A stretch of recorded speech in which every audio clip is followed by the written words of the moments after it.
Thank you so much for having me. I've been told I need to use the microphone so everyone can hear above the inevitably I'm going to forget at some point and it's going to start to wander downwards. So if people can't hear me, please start waving. I do a lot of work with school groups as well, so please don't feel like you're being rude. There's nothing that beats, as we were having a conversation before, there's nothing that beats a group of 11-year-olds for rudeness. So nothing I've not seen before. But yeah, thank you for having me, and thank you for such a warm welcome. And it's so lovely to be here in such a beautiful space. And as I was saying to Hannah and Kieran just before you came in, it's a nice opportunity. You have more railway posters on display than we do at the museum at the moment with our redesign, which is sad but also lovely to see them out and about where they should be, up on walls being admired by people. So even if I'm talking absolute rubbish, there's lots of nice eye candy in this presentation that people can just enjoy, and you can just tune me out. What I wanted to talk to you today was about literally just to dip into our collections a little bit about golf and the railways in Britain. We have an enormous archive at the Railway Museum. This is just part of it. My colleague, the archivist, was very anxious when she spotted me taking a picture of her filing downstairs and saying, "You're not going to show this to the public, are you? Absolutely, you've not seen this picture." But this is some of Alison's lovely boxes. And this is just a third of a shelf, and there are 4 shelves. These are just holiday guidebooks published exclusively by the railway company, so no third-party publications in this section at least. And this just covers the period 1920 to 1950, so that you imagine that this is enormous collection. That's beyond sort of thinking about the posters. So it's spread across posters, guidebooks, ticket collections, memoirs, magazines, absolutely everything. So it's almost impossible to do this topic justice in about 30 foot. That's my disclaimer, at least at the start. What I will do is show you as much as I can of our collection and sort of explore 3, I suppose, questions. Who was playing, or maybe more, who did the railways think was playing golf, which is, I think, as important a question as who was actually playing. Where were they playing? So I want to dip into a couple of the courses that they talk about. And how are they getting there? I mean, obviously, I come from the Railway Museum. I can't ignore that third transport bit. So our collection starts in 1975 with the first national museum outside of London, but actually it goes way before that. We used to be Gallery 5 Transport of the Science Museum down in London. But before that, the railways were involved in collecting and curating their objects from the 19th century onwards. So it's a collection with a huge amount of pedigree. So there's a lot of stuff in here that's jumbled in, and we're still in the process of really understanding why certain things were collected and the strengths of collection that we happen to have within the archive. But first, a disclaimer. The railways, as I found out, a rather terrifying place for the novice. Golf is a terrifying place for the novice. Railways were a terrifying place for the novice when I started 8 years ago as well. This, to give you an idea of the scale of this is just a list of courses that you could reach on the North British Railway. North British covered that sort of Scottish borders, north of England region, up until 23 when it was amalgamated into other companies. So just that small section, that sort of slice across Britain. And this just covers A through to halfway through D of the courses that you could reach just on that regional railway. So this was an enormous, when I sort of agreed to this, I thought, what if I agreed to come and talk about today? Because this is such an enormous topic. So as I said, a disclaimer here as well that I last played golf when I was this tall with my grandfather. No disparaging to grandfathers here who play golf with their grandchildren. Most outrageous cheater that I've ever met. Absolutely shocking, the amount of with the foot. And more of my golf, especially as I have my own children now, and has involved, I'm going to admit, courses that involve windmills and novelty shots and things like this. So I'm more of a crazy golf aficionado than real golf. Inevitably, there will be something where I drop an absolute clanger about golf, so please forgive me. I also give that talk to railway aficionados when I do railways as well. So I wanted to start this presentation with looking at the letters page of the Times, which I think actually, if you're interested in British social and cultural history, that's where every great story starts, is on the letters page of the Times. So if you've never used the letters page of the Times before, and now with the digitised newspapers, I'd really urge you to go and have a look. It's such a great way into British society. It's always anonymised. There's a tradition of writing anonymised, often terrible pun-based names as the letters. And it starts with this letter penned clearly in frustration over the Christmas period in 1894 from someone identifying themselves as Cleek. It says, every golfer knows that a golf course cannot be efficiently maintained from the resources of a small town or of a thinly populated rural district, except on the basis of a subscription so high as to be practically prohibitive. And hence they sort of have to look to London to bring people in. And Cleek's main sort of reasoning in his argument is an argument against the London North Western Railway, that great sweeping sort of railway that operated out of Euston and now is synonymous with the West Coast Main Line, that sort of part of the country, if you know your railways, that they wouldn't stop for golfers. They won't sort of do request stops or run sort of fast express trains out to clubs within a sort of radius of London on their route. This is followed, because this always happens in the letters page of the Times, with HMR replying, clearly a lot of letter reading happening over the Christmas period here, who is fairly scolding. It says, boldly put, Cleek's complaint is that the North Western Railway will not convey him from Euston to Berkhamsted in an express train at reduced fares, and he modestly proposes that the company shall stop one of its fastest trains for the magnificent remuneration of 1 shilling and 6pence. And he said, if he has his way with important engagement, the letters page in Times always absolutely hysterical as well. There's no middle ground. If he has his way, businessmen with important engagements, say in Glasgow, would have the pleasing prospect of having the fastest Scotch express of the day stopped at various points along the line to bring forth a golfer here, a hunter there, a pheasant shooter at a third place, and so on. In the best tradition of the letters page of the Times, Cleek writes back and says, you have completely misunderstood my position on this. And they go on for a number of letters, which I won't inflict upon you. The one thing, leaving aside their disagreement over whether the railway should or shouldn't stop and whether it would be economic to stop for golfers, the thing that they both agree on, I think, is that the London North Western Railway, and by extension other railways, do not treat golfers as special cases.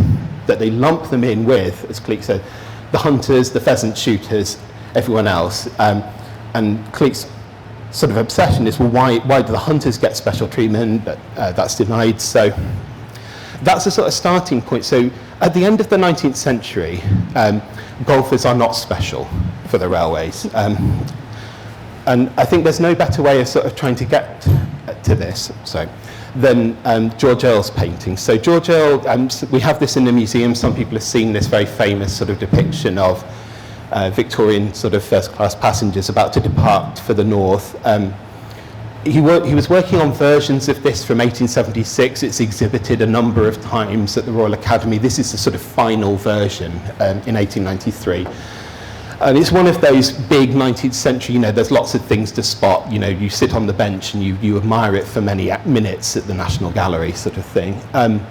So one of the things that people always like is this sort of central figure in the middle of the, you can see it in the red embracing the small child, the Indian ayah, the nanny, which was at the time a very sort of high status to have a sort of Indian nanny.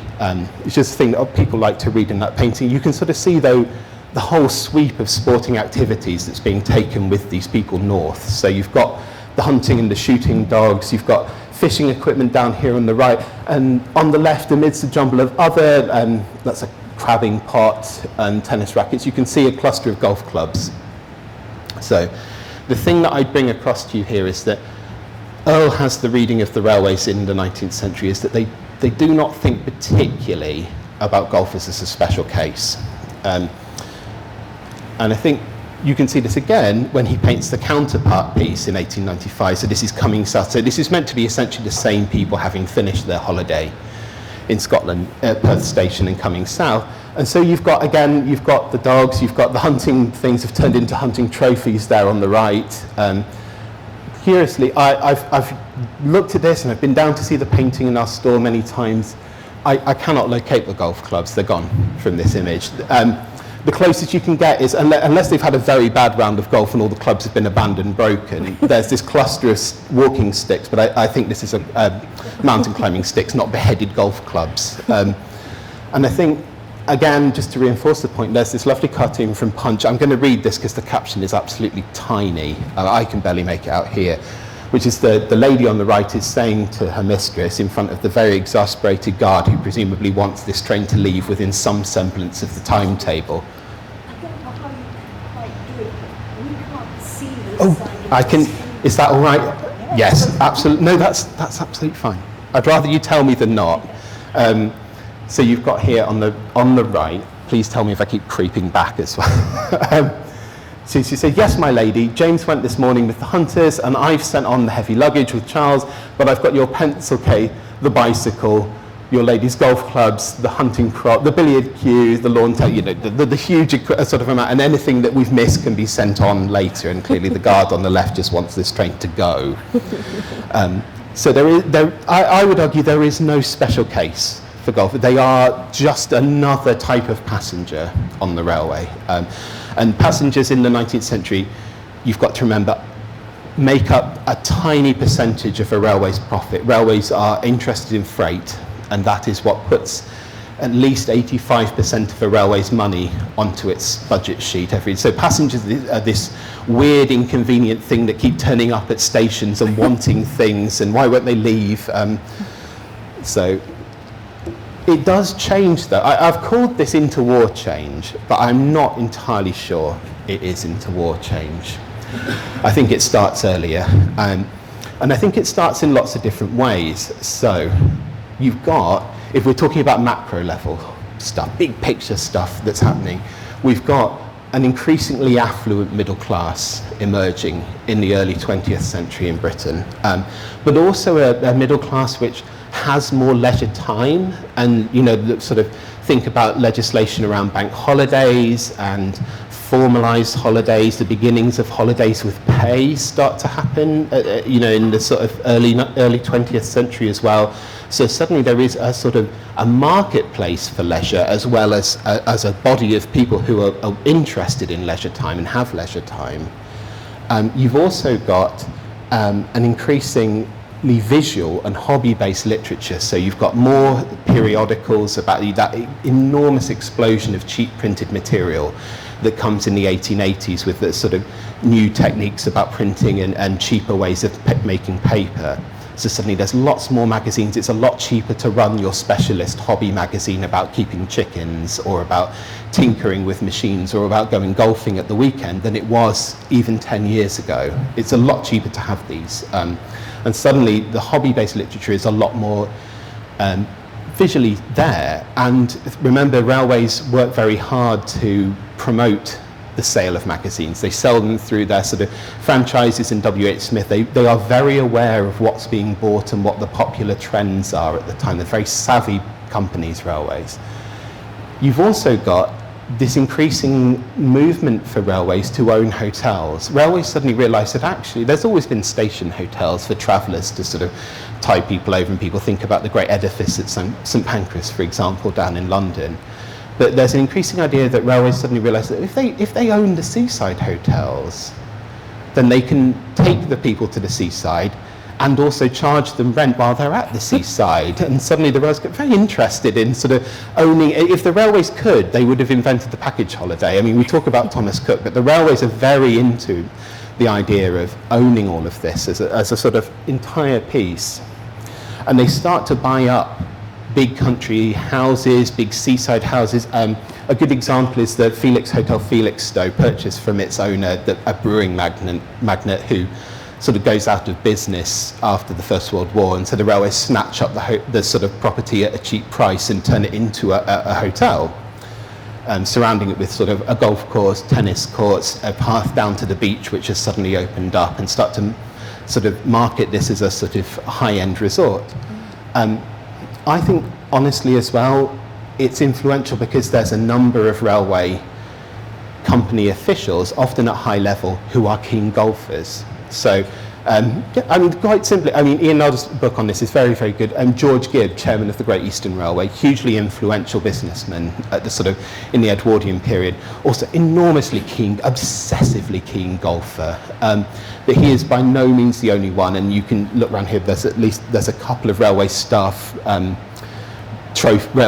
golf trophies here, and we've got so many in our collection. It suddenly starts to eat into the sort of management culture of railways that actually a lot of these things happen on the golf course. So suddenly there's a sort of a vested business interest and a personal interest colliding, and it comes together in I think the sort of watermark of this is the publication of Bernard Darwin's book, A Round of Golf on the London and North Eastern Railway in 1925. And I know that, I didn't know this before I did this talk, I discovered during this talk that Bernard Darwin is a hugely influential golf author. People are nodding, this is good.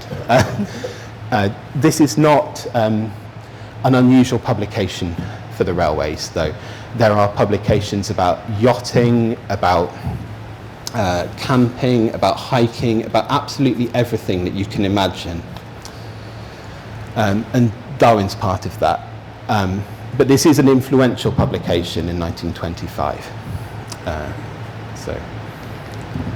I'm just going to...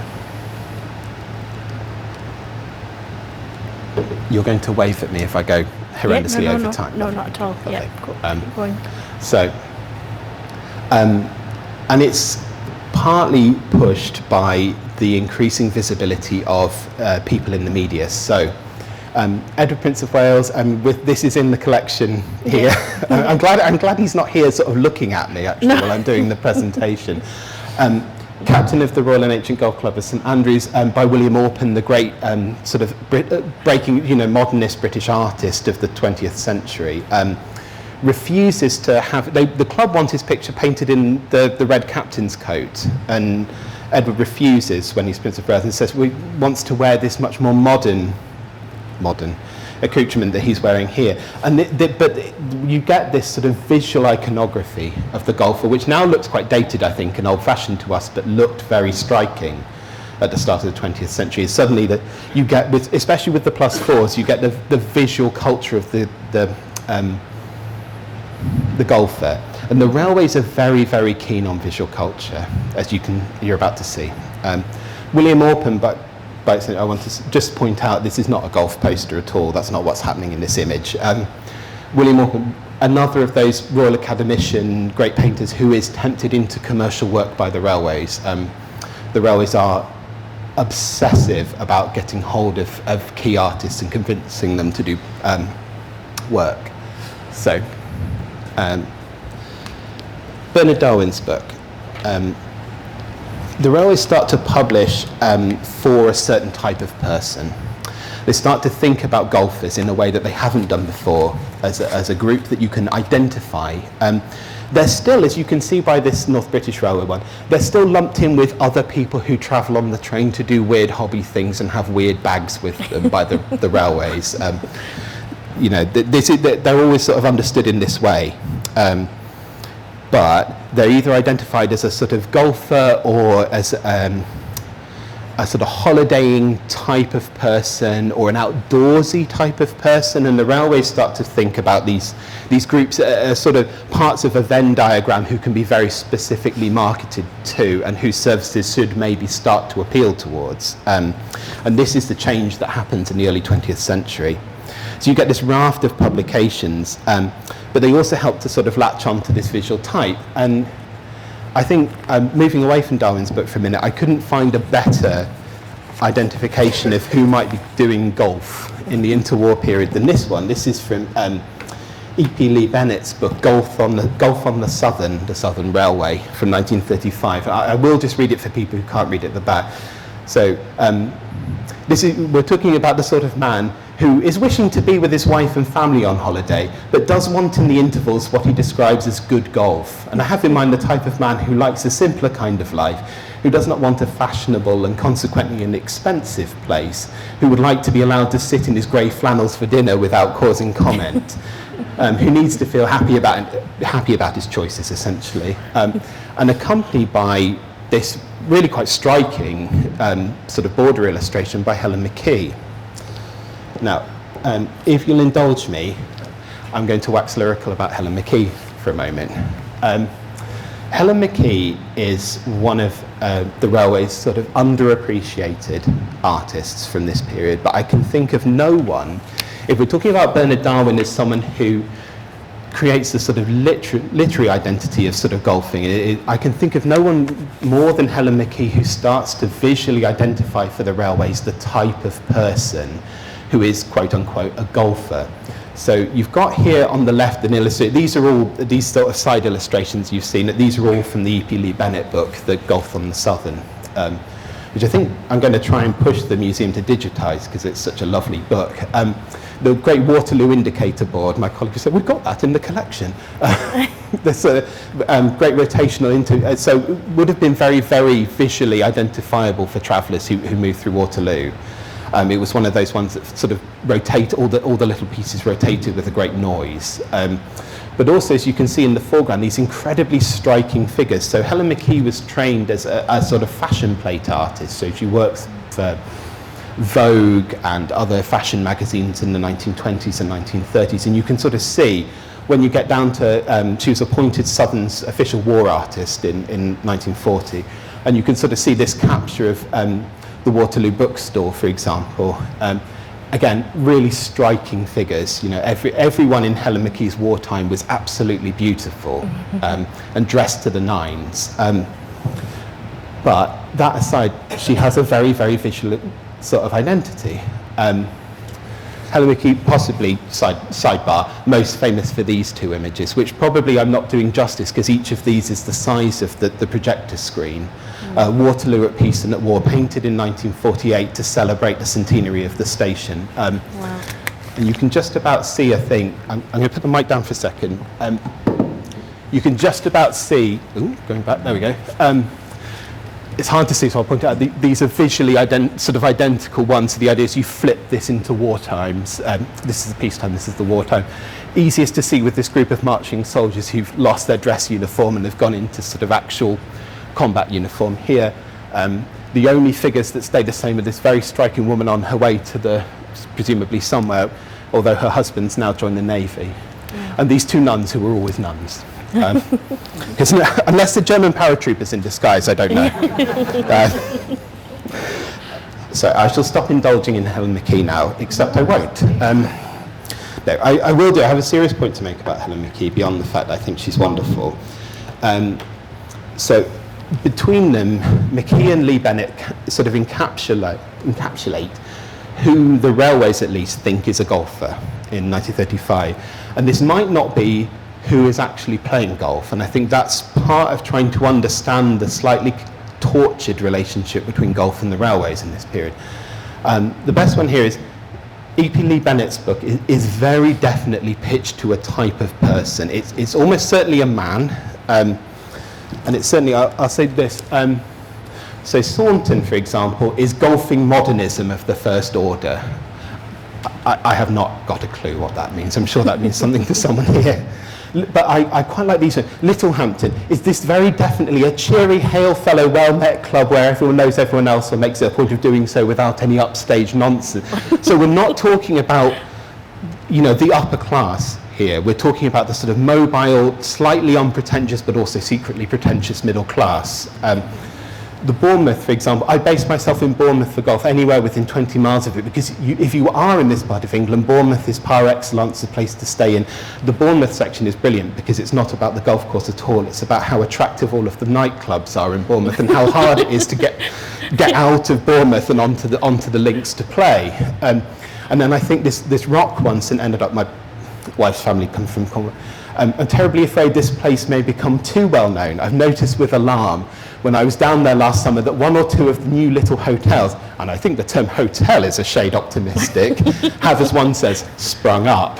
So, terribly snobby book, but also like wonderful sort of encapsulation of exactly who E.P. Lee Bennett thinks is, and done again with these beautiful illustrations from Helen McKee. So this top one, if you can't read the caption, is the sight of a pond has immediately lethal effect. And then this one's just of the needles down off the Isle of Wight. The other thing that's really striking about these is trying to sort of mark, I suppose, if I'm trying to draw you a line between the sort of pre-20th century idea of golfers and this sort of interwar one that's happening, is the presence of women. And initially when I did this, I thought, oh, this is Helen McKee, and Helen McKee cannot resist painting and illustrating beautiful women wearing fashionable clothes, and she's just gone completely nuts with this. But not at all. It's emphasised again and repeated in Lee Bennett's text. So this idea that I cannot remember which club this is, where he says that women have been recently admitted to the club. I think this is a very sensible source of legislation. Again and again and again, he covers all the golf courses that you could visit on the Southern Railway. So thinking about sort of most of the south coast of England that isn't Cornwall and Devon. Again and again, you get this repeated thing from Lee Bennett where it is silly to exclude women from your club, and it is financially irresponsible as well. You know, what are you doing as a golf club if you're not reaching? And I think that's an interesting sort of a snapshot of what's happening here. And suddenly when you start to sort of, when I've picked out through our collection, you start to see women everywhere in the golfing material that the railways have produced. So this for the amazingly named Nokzoot, which is a Belgian seaside resort. Exactly the same things happening in the continent as well, so developing these sort of inclusive resorts around golf clubs. So Nokzoot, Ian Dupuy for the Belgian State Railways. But then this is the eye candy bit of the presentation. I'll just let people have a look.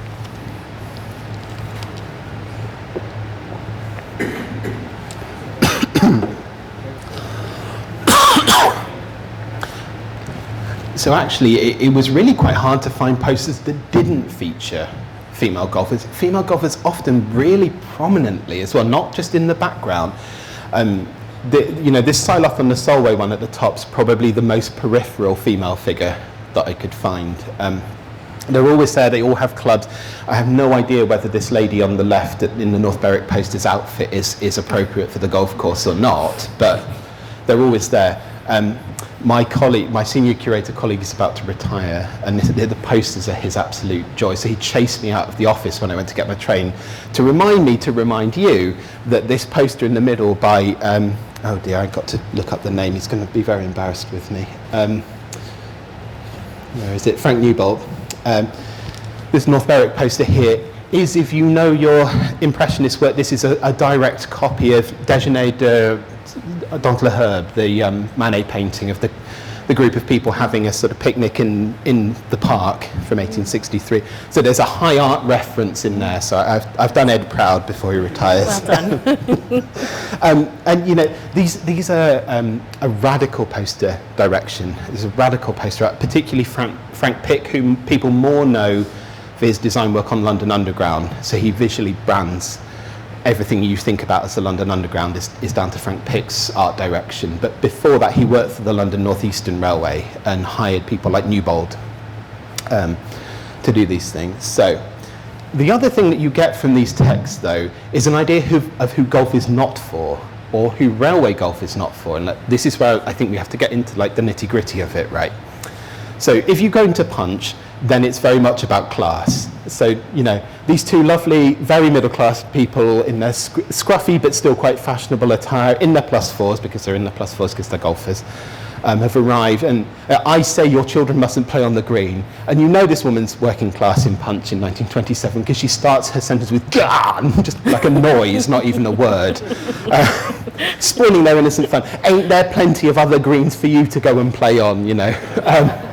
I quite like that, but you know, there's a very, you can read, you don't need to sort of know 1920s culture really to read what's happening in that image, I think. In the railway publications, it's a little bit more complicated. It's quite interesting. So the locals aren't local yokels, as my research associate wanted me to call them in the presentation, but they are there. And this is a really interesting one in Saunton in Cornwall, in Westwood House, sorry, in Devon. So they're there, but they're sort of in the background. They're like the hotel, they like the view, the locals are sort of there, and sometimes they come and play. This is this bit about how intimidating it is to watch all the local fishermen after their shift who've come to play a quick round of golf on the course, watch you as you fumble the sort of approach that they've mastered for 20 years of playing. But the railways aren't interested in those people. They're background noise, essentially, and they're sort of background colour. So they're there in their fishermen's jumpers, and again, you know, they're beautified by Helen McKee here. They're all sort of beautiful, rugged. I want to move on now to talking about places, because we've sort of moved into talking about settings. And there's this sort of laser focus that the railways acquire, which goes, excuse me, I cannot read my own writing. Travellers, places, money. And, you know, don't forget, these are businesses. So I want to talk about a railway course, a golf course that probably doesn't get loads of attention, which is Crudden Bay. Has anyone been to Crudden Bay? Crudden. I knew there was going to be something. Okay, Crudden Bay. I'm going to have to relearn that pronunciation. This is how it gets written up in Darwin. So I tell you what, I'm not going to try that place name at the start. You get there and you're hidden from the eyes of men amongst the most romantic hills and dales. And this shot of driving from the 6th, this is a beautiful piece of railway photography. And these will have been railway photographers dispatched to do this landscape work. Roughly speaking, Crudden Bay consists of a hotel and a golf course. True, the village is there. And it's agreeable gentlemen in their blue jerseys of vaguely nautical appearance who might come onto, but we're not interested in them. We're not interested in them because they don't want to take the railway to they're already there, so the railway is completely uninterested in them as sort of consumers. So Crudden Bay opens in 1899. It's the culmination of a decade of searching by the Great North of Scotland Railway for a place to have a golf course and a big hotel, an expensive resort hotel. They're buoyed up by the success. They opened the Palace Hotel in central Aberdeen, and this worked very well for the railway, and they think this is great, we'll do another one in the countryside. And it opens in 1899 with a lot of fanfare. It attracts a lot of high-profile clients, lots of celebrities. It then listed all the celebrities. I didn't recognise any of them, obviously, because they were celebrities in 1899. The one that I've remembered for you is Bram Stoker, the author of Dracula. So there we go. Amongst other celebrities who we would have been wowed about if we were in 1899.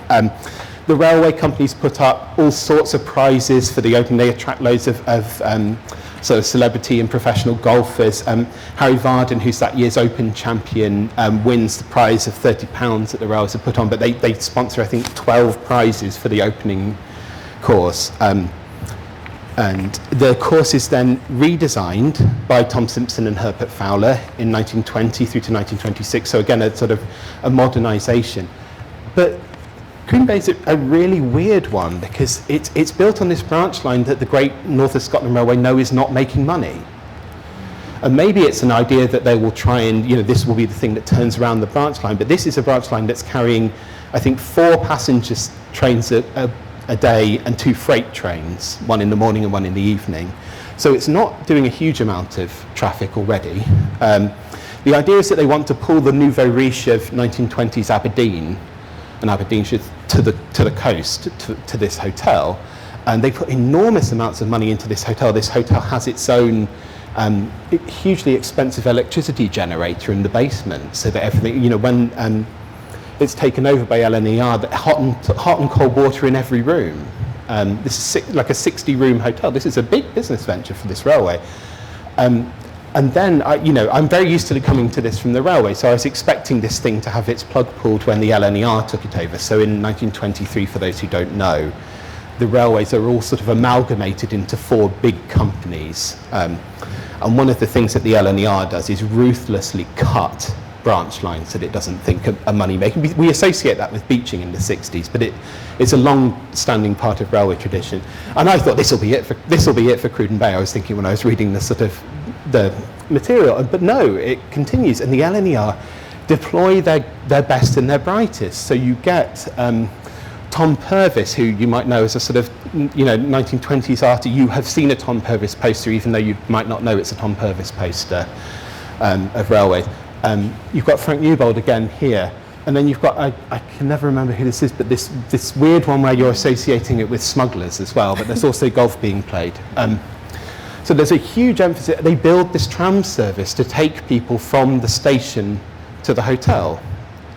So enormous outlay of money, and they keep investing in it. They keep redesigning the course, but it fails. And the hotel is closed the hotel is closed for the war, as a lot of hotels are. It's taken over for army training and then hospital purposes. But after the war, the company does not really seek to open it again. It loses a lot of its furniture, which is evacuated to the Aberdeen Hotel, which is then the subject of an unfortunate fire. So most of its sort of furniture that's been moved is lost, and it sort of vanishes. But the golf course stays open, and clearly people are still going and still playing.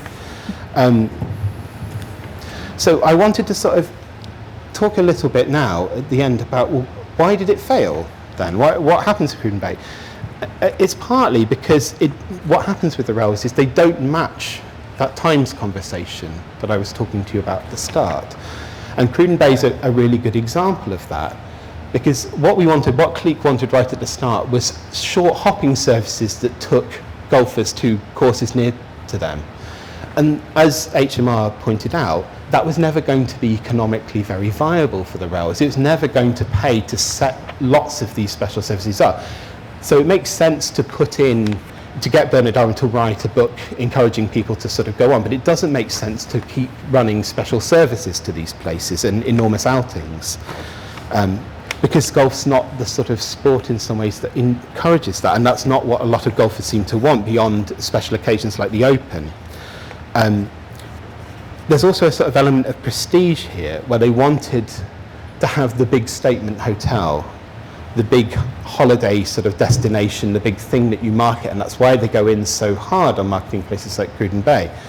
But again, that's sort of changing, and it's the sort of thing where you spend lots of time researching and then you find one image that sort of tells your story better than you could.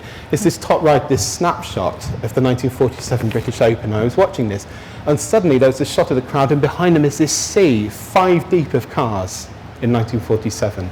And that is what's happening to railways and golf, is suddenly the car is enabling golfers to do everything that the railway cannot do. And you suddenly have this, and it starts early on. It starts just as the railways have started to identify the golfer as a market in the 1920s.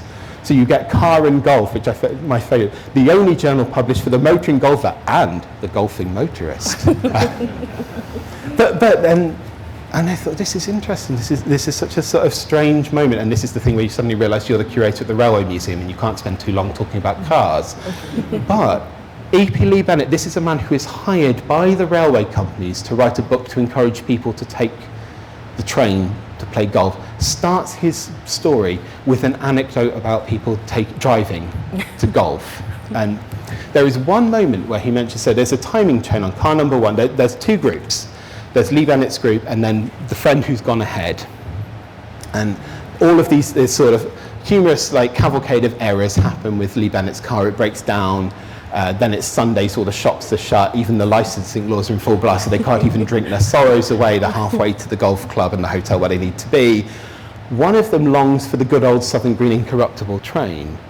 But that's the only mention of train. And I kept thinking through this anecdote. I was like, I'm sure the reveal will be that the friend keeps ringing them on this payphone and saying, oh, you know, I'm at dinner now, or, you know, I've checked into my room and now I've had a quick sort of knock around the putting green and now I'm, you know, at the bar with a number of very nice young ladies. And I kept thinking the reveal will be that the friend took the train, you know, in that sort of classic railway advert.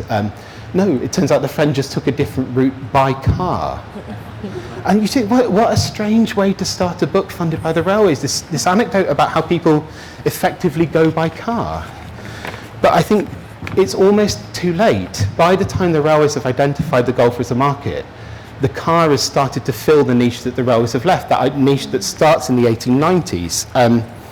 So I'll leave you with a couple of quotes from mass observation if you've never played around with mass observation. It's the most wonderful thing. People were asked to keep daily diaries in the 1930s onwards. And this is just what happened when I put in golf, so these day summaries. So a car draws up at the back gate and out of it comes my young friend, how about some golf today? And off they drive in their car to play golf. Another one, this young woman, they go and they just walk to the meadows and they hit the golf ball around with the fiance and the young RAF officer. It's not really clear why the RAF officer's there, but the railways continue to try and encourage golfers, and they don't stop publishing. You remember that big picture of archive collections that I showed you, but already this is the 1950s. But Herne Bay on the Kent coast, we're back with the fish. We're here with the fishing and sort of the beach seat. It's just receded into another holiday activity that the railways might encourage. Crudden Bay, they spend a lot of time trying to find and failing to find a buyer for, including Butlins won't take it. And I think they get one offer of £1,000, which they decide is just too little, so they sort of leave, and eventually it's they sell it to someone to demolish it, and the granite goes into other hotels nearby. But the railway course remains and flourishes. But what's interesting is the railway course, by the 1920s, and that's when, if I go back, Tom Purvis and Frank Newbold are doing their posters. Most of the golfers who go to Crudden Bay drive. It's on the Scottish AA map from the early 1920s. There are established driving routes there. One of the things that I couldn't find when I was doing this course is, which is the first golf course that has a car park? I asked my wife this, and my wife, who is admittedly a historian, said, you can't ask them that. It's the most boring question that's ever existed. But it's an interesting one nonetheless. Where do these cars come from? But suddenly they're here. So I sort of leave you, I suppose, with a bit of a conundrum, because the railways don't recover the golf market. This is a story of railway failure. There are a lot of British railway failure stories, but they sell the sort of bonfire of British railway assets that happens in the 1970s with privatisation. The great hotels are sold. Some of them become successful, but that's because they're taken on by commercial managers who don't care whether people are coming by train or coming by car. They care that people are coming. And so that's I suppose we talk about the success story of Gleneagles. That's where sort of the end story of Gleneagles is. So in some ways, people always give these very depressing railway talks, but it's a story of railway failure at the end, but one where the identifying comes too late, I suppose. So I think that's everything that I wanted to say. I hope you've enjoyed that. And if not, thank you for suffering through, and at least you got to see some nice posters throughout. And thank you for correcting my pronunciation. There's always something that I get wrong, so thank you very much. Thank you.